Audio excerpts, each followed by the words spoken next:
بسم اللہ الرحمن الرحیم وبہ نستعین اما بعد۔ حضرت صدر محترم، اسٹیج پر رونق افروز نہایت ہی معزز موقر علماء کرام، دانشوران نظام، بزرگوں اور دینی بھائیوں، پردہ نشین مائیں اور بہنوں،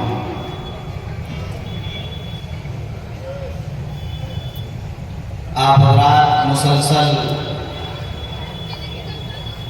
بڑے ہی اہم بیانات سنتے چلے آ رہے ہیں، اور ابھی بہت ہی قیمتی بیانات سے آپ کو استفادہ کرنا ہے۔ خاص طور پر صدارتی تقریر نمونہ اسلاف حضرت مولانا مفتی ابوالقاسم صاحب دامت برکاتہم العالیہ محتمم دارالعلوم دیوبند سے بھی آپ کو سننا ہے۔ میں بہت ہی مختصر انداز میں ابھی ناظم صاحب نے نظامت کے درمیان بتایا کہ بڑا کامیاب مقرر وہ ہوتا ہے جو وقت پر پورا کر دے، اور 20 منٹ میں یہ سب اشارات آپ سمجھ رہے ہوں گے، تو جب آپ سمجھ رہے ہیں تو میں بھی سمجھ رہا ہوں گا، تو کوئی آپ نے اعلان سن لیا ہوگا کہ مجھے 20 منٹ میں اپنی بات پوری کرنی ہے۔ ابھی 11:59 پر میں نے اپنی بات شروع کی ہے، اور 12:19 پر میں اپنی بات پوری کر دوں گا انشاءاللہ۔ دیکھیے آپ حضرات بڑی ہی محبت اور بڑی ہی دلچسپی کے ساتھ، بڑے ہی شوق اور جذبے اور ولولے کے ساتھ، نہایت حوصلے کے ساتھ یہاں حضرات علماء کرام کے بیانات سننے کے لیے تشریف فرما ہے۔ آپ کے سامنے یہ ساری باتیں آ رہی ہیں کہ یہ ادارے کا اجلاس دستار بندی ہے۔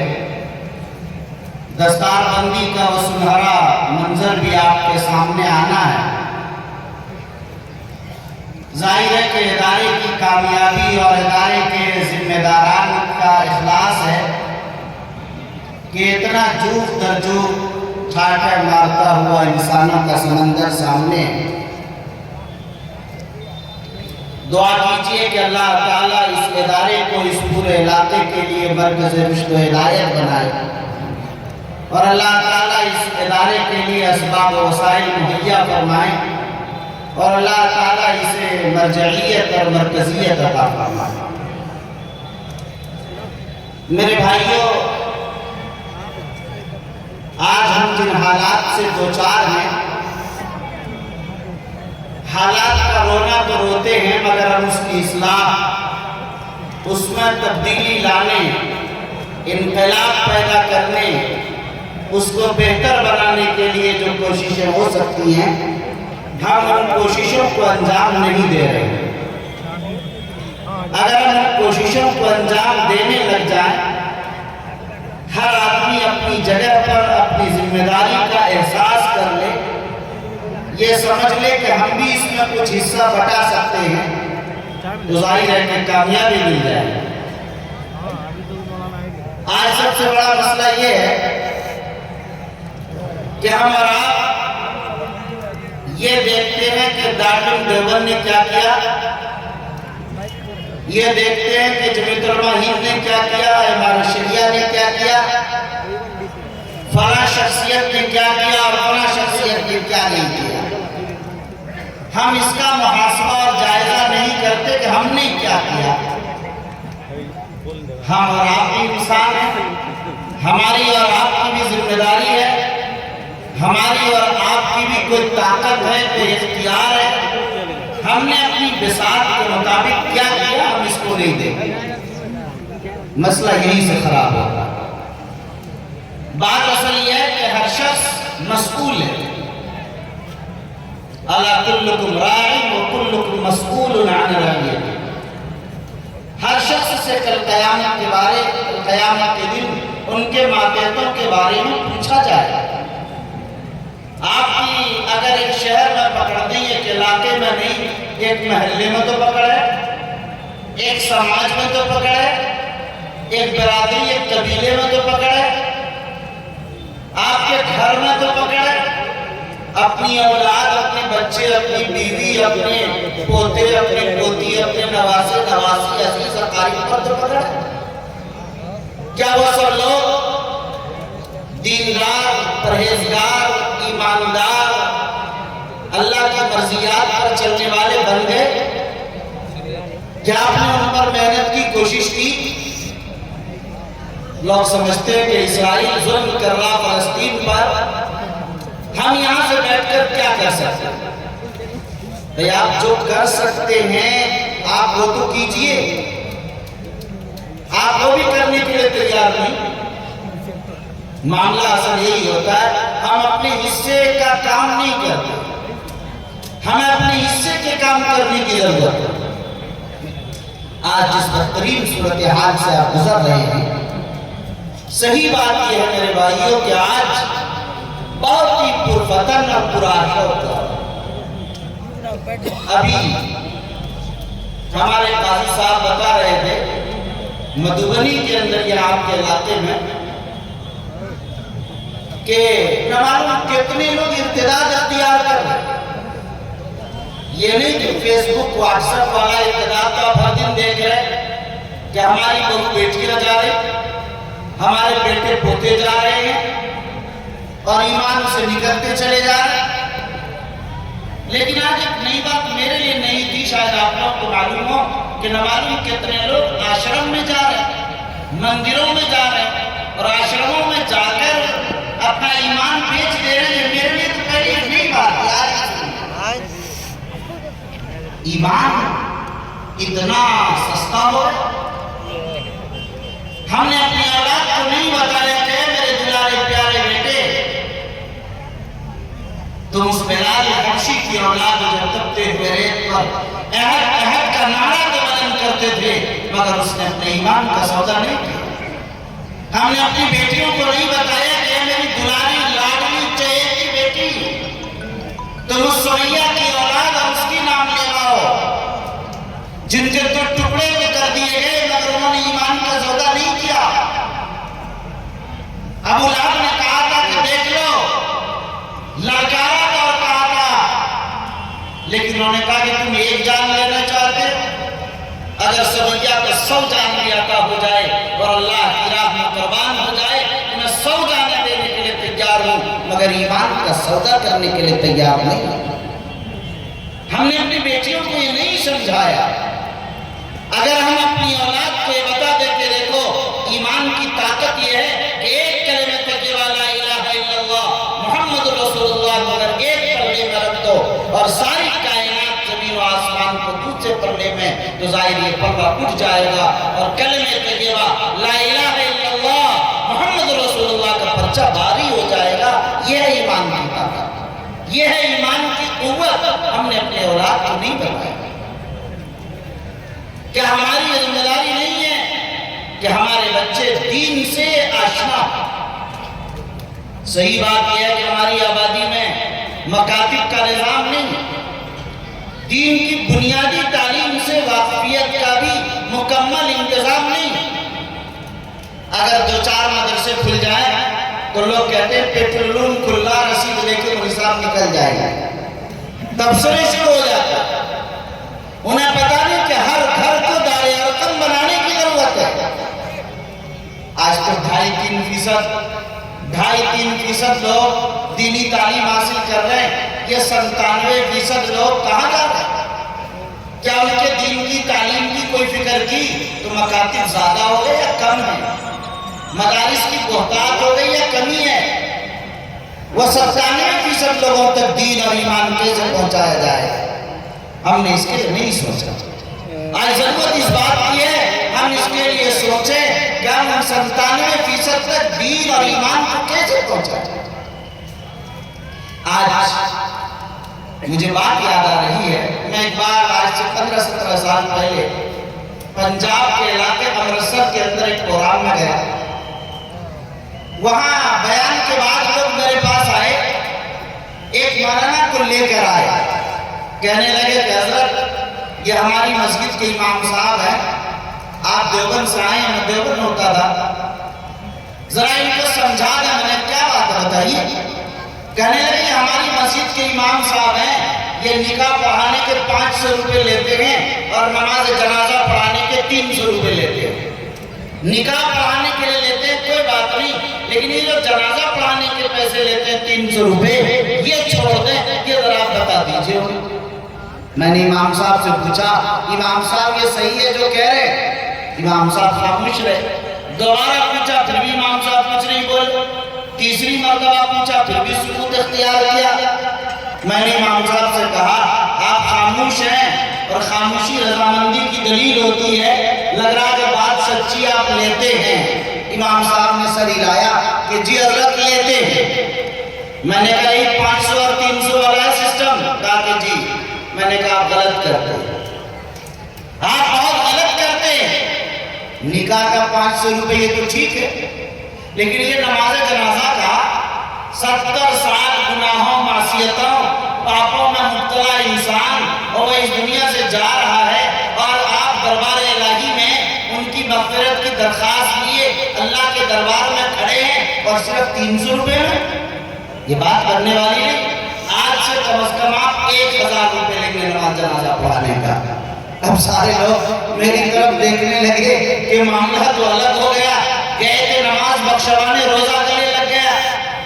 ہم لوگ تو چاہ رہے تھے کہ یہ 300 بھی چھوٹ جائے، اور آپ نے تو 1000 کر دیا۔ لوگ کچھ بول تو نہیں رہے تھے، میرے چہرے کی طرف دیکھ رہے تھے کہ کیا ہوا۔ میں نے امرتسر کے مسلمانوں کو مخاطب کر کے کہا کہ امرتسر کے مسلمانوں، یاد رکھو تمہارے باپ دادا، ان کے باپ دادا نے اس لیے نہیں پڑھایا تھا کہ جب تمہارے باپ دادا مر جایا کریں تو یہ تمہارے باپ داداؤں کی نماز جنازہ پڑھائیں۔ اگر تمہیں مرنا ہے اور تمہیں یقین ہے کہ مرنا ہے تو تم اپنی اولاد کو اس قابل کیوں نہیں بناتے کہ جب تم مرو تو تمہارا بیٹا، تمہارا پوتا تمہاری نماز جنازہ تو پڑھا سکے۔ اگر تم اپنی اولاد کو اس قابل بھی نہیں بناتے، لوگ زار و قطار رونے لگے۔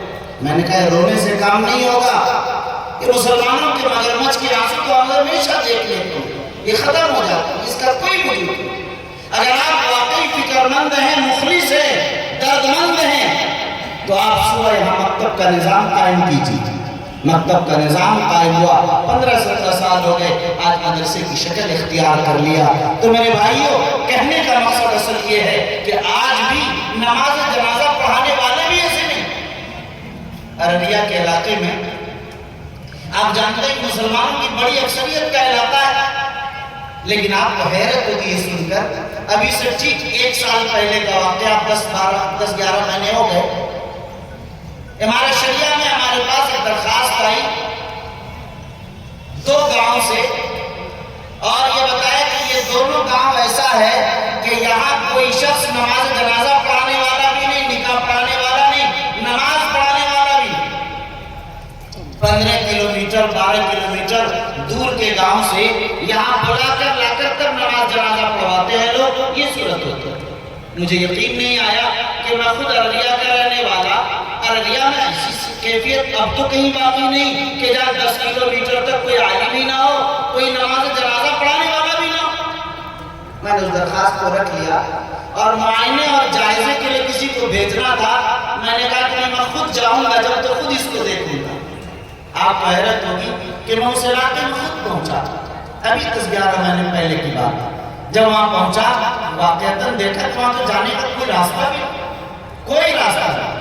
آل کے راستے سے، پگڈنڈیوں سے، اسی سے میں پہنچا، اور دیکھا کہ وہاں پر واقعتاً 32 گھر ایک گاؤں میں، اور دوسرے گاؤں میں ایسے 35-37 گھر، اس طرح کی دونوں آبادی ہے۔ اس کے اطراف میں کہیں کوئی چیز نہیں، ایک آدمی بھی وہاں ناظر قرآن پڑھا ہوا بھی نہیں، ایک مسجد نہیں، نہ مکتب، نہ امام، کوئی عالم، کوئی چیز نہیں۔ دور سے لا کر وہ پڑھا رہے ہیں، اس کی اطلاع دی گئی۔ میں حضرت امیر شریعت کو، پھر ہمارے شریعہ نے باضابطہ دونوں مقام پر اپنی طرف سے وہاں مکتب کا نظام قائم کیا، جو آج چل رہا۔ یہ بھی 1 سال کے اندر کی بات آپ کو عرض کر رہا ہوں، یہ صورت ہے۔ آپ نے نام سنا ہوگا، جلیانوالہ باغ تو اتنا مشہور ہو گیا کہ اب اس کے نام سے ٹرین چلنے لگی ہے، جلیانوالہ ایکسپریس۔ جلیانوالہ باغ میں پنجاب میں ہی اس کی بات یاد آئی، جہاں ہندوستان کی آزادی کے مرحلے میں ڈاکٹر سیف الدین کچلو اور ڈاکٹر ستیہ وردھن ہندو اور مسلمان دونوں کے قائد سڑکوں پر تھے، دھرنا دیے، دونوں گرفتار کر لیے گئے۔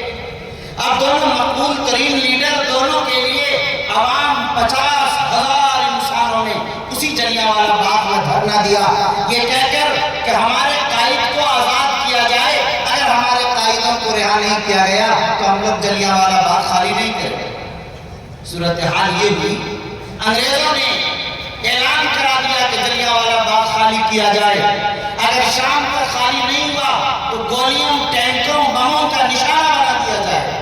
50,000 لوگ، ہندو مسلمان دونوں لوگوں نے یہ تصور بھی نہیں کیا تھا کہ 50,000 جانوں کو اسی طرح تڑپا دیا جائے۔ ان لوگوں نے دھرنا نہیں چھوڑا، دھرنے پر احتجاج پر بیٹھے رہے۔ 50,000 انسانوں کو گولیوں، بموں کا نشانہ بنا دیا گیا اسی جلیانوالہ باغ میں۔ ظلم و بربریت کا ننگا ناچ تو تاریخ نے یہ بھی دیکھا کہ ایک مسلمان آیا کہ میرے والد کا انتقال ہوا ہے، انہیں لے جانے دو تاکہ ان کی نماز جنازہ پڑھ کر دفن کر سکیں۔ ہندو آئے کہ میری بیٹی کی ڈیتھ ہو گئی ہے، انہیں لے جانے دو تاکہ آخری رسومات پوری کر سکیں، لیکن کسی کو جنازہ لے جانے کی اجازت نہیں دی، میت لے جانے کی اجازت نہیں دی۔ انگریزوں نے اعلان کر دیا کہ کسی میت کے لے جانے کی اجازت نہیں ہوگی، بلکہ لوگوں نے دیکھا کہ چیل، کوے، گدڑ، کتوں نے ناشوں کو نوچ نوچ کر کھایا اور کسی کو میت نہیں دی۔ بہرحال مجھے بتانا یہ تھا، وہ ڈاکٹر سیف الدین کچلو جس قائد کی بنیاد پر 50,000 انسانوں نے جلیانوالہ باغ میں دھرنا دیا تھا، ملک تو آزاد ہو گئے۔ ڈاکٹر سیف الدین کچلو پاکستان چلے گئے، ان کے بیٹے جوہانسبرگ یونیورسٹی میں تعلیم کے لیے پہنچ گئے۔ اب باپ کا انتقال ہوا، بیٹوں کو جوہانسبرگ یونیورسٹی میں اطلاع ملتی ہے۔ ڈاکٹر سیف الدین کچلو کے دونوں بیٹے وہاں سے آئے اور باپ کے جنازے کو اٹھا کر مسلمانوں کے محلے میں لے گئے اور مسلم محلے میں لے جا کر یہ کہہ کر سونپ دیا کہ میرے ڈیڈی کی ڈیتھ ہو گئی ہے، مسلمان آخری رسومات جس طرح پوری کرتے ہیں ہمارے والد کے ساتھ بھی پوری کر دیں۔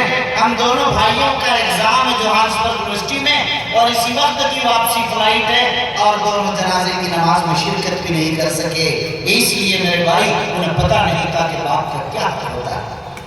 جب باپ نے دین کی تعلیم سے آراستہ نہیں کیا تو آج بیٹوں کو نماز جنازہ میں شرکت کا موقع بھی نہیں۔ تو میرے بھائیوں، مجھے آج یہ کہنا تھا حضرات سے کہ آج ایسے دور میں بھی ہم اپنی ذمہ داریوں سے غافل ہیں۔ ہم نے اپنے آپ کو کیا بنایا، اپنی کتنی ذمہ داری دی، اپنی ذات کی تعمیر کتنی کی، اپنی اولاد کی تعمیر کتنی کی، اپنے گھر کی تعمیر کتنی کی، پھر نکل کر اپنے پڑوس، اپنے محلے، اپنے علاقے، اپنی آبادی، اپنے خطے کی تعمیر کتنی کی۔ آج سچائی یہ ہے ہم ہی خالی پوری ہوتے، ہم اپنی تعمیر نہیں کرتے انسانیت کی تعمیر، تو ظاہر ہے جب ہم اپنی تعمیر نہیں کرتے تو آپ اندازہ کریں کہ ہم قوم کی کیا تعمیر کر سکیں گے۔ میں کہا کرتا ہوں کہ لوگوں، جب تک دل گرم نہیں ہوگا اللہ کی معرفت سے، اس کی حرارت سے، جب دل آپ کا گرمایا نہیں ہوگا تو آپ کی زبان میں تاثیر پیدا نہیں ہوگی، آپ کے عمل میں طاقت پیدا نہیں ہوگی، آپ کے اخلاق میں وہ بات پیدا نہیں ہوگی۔ اس لیے لوگوں، آپ اپنی ذات کو راتوں کو رو کر، گڑ گڑا کر، تہجد پڑھ کر، اللہ کو منا کر، اللہ کے سامنے رو دھو کر جب اللہ کے سامنے راتوں کو گزاریں گے اور دن میں محنت کریں گے اور اسی دل دردمند اور فکر ارجمند کے ذریعے سے قوم اور ملت کی اصلاح اور اپنے معاشرے میں انقلاب اور بہتری پیدا کرنے کے لیے اپنی زندگی کو لگائیں گے، وقف کریں گے، تو ہم سمجھتے ہیں کہ انشاءاللہ پھر تاثیر بھی پیدا ہوگی، طاقت بھی پیدا ہوگی، تبدیلی بھی آئے گی، انقلاب بھی برپا ہوگا۔ شرط یہی تو ہے، ہمارا ایمان پختہ ہونا چاہیے، ہمارا قلب اللہ کی معرفت سے، اللہ کی نسبت سے، اللہ کے تعلق سے گرمایا ہونا چاہیے۔ اس لیے میرے بھائیوں، میں آخر میں ایک بار حضرت مولانا مفتی اشرف عباس صاحب قاسمی استاذ دارالعلوم دیوبند اور ان کے تمام برادران اور اس ادارے کے تمام منتظمین اور اجلاس کے تمام معاونین کا شکریہ ادا کرتے ہوئے اپنی بات ختم کرتا ہوں. دعا کریں اللہ تعالی ہمیں اور آپ سب کو دین کی صحیح سمجھ نصیب فرمائے اور اللہ تعالی ان اداروں سے علماء سے دینداروں سے ہم سبوں کو اپنا رشتہ جوڑنے کی توفیق عطا فرمائے. آمین. وآخر دعوانا ان الحمدللہ رب العالمین. جزاک اللہ.